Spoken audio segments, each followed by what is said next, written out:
Savez-vous que 80% des graphistes sont indépendants, sont des freelancers? Mais le problème auquel ils sont confrontés à chaque fois est comment élaborer leurs tarifs, comment élaborer les tarifs de leurs prestations de services.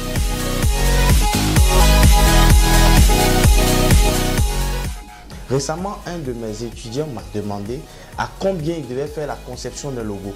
Je lui ai froidement répondu que je ne savais pas. Il était scandalisé, il était choqué. Mais oui, je ne savais pas. Mais je lui ai plutôt donné des critères, des bases sur lesquelles il devait se baser pour faire ses cotations. Et aujourd'hui, ce sont ces bases-là que je vais partager avec vous. Mon nom est le docteur Moïse Da. Et avant de continuer, je vais vous inviter à liker, à vous abonner et à partager cette vidéo pour qu'un maximum de personnes puissent être sensibilisées. Alors, la première des choses, c'est d'analyser votre marché. Vous devez analyser votre marché. Vous devez savoir dans quoi vous êtes. Maîtriser votre environnement. N'hésitez pas à contacter des agences de communication, des agences de pub pour simplement avoir les prix. Appelez-les, demandez-les à combien vous faites ça, à combien vous faites ci. Et vous aurez plus ou moins une idée du prix auquel vous devez faire vos prestations.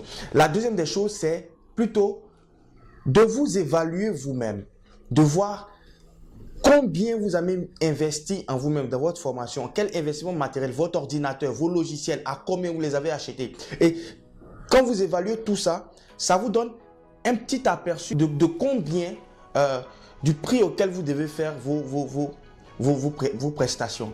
Et la troisième des choses, c'est de vous fixer des objectifs mensuels. Je donne un exemple. Quelqu'un pourra dire, je veux avoir comme salaire 500 000 chaque fin du mois. Et ces 500 000, il saura comment faire pour pouvoir atteindre ces 500 000. Il pourra dire par exemple, bon, vu que je vais avoir 500 000 et que dans un mois, il y a 30 jours, il pourra ou bien, bon, on va dire 24 jours, ça, 24, entre 24 et 25 jours où il va travailler ouvrable. Et il pourra plus ou moins diviser et savoir sa journée coûte combien.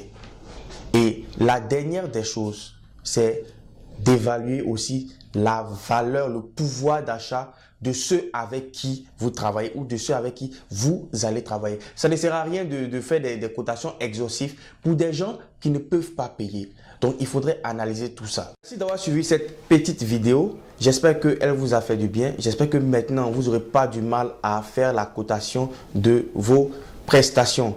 C'est sur ce critère-là que vous devez baser. Si vous en connaissez d'autres, alors marquez en commentaire pour que d'autres puissent bénéficier. Allez partager, aimer et on se dit à très bientôt. C'était le docteur Moïse Da.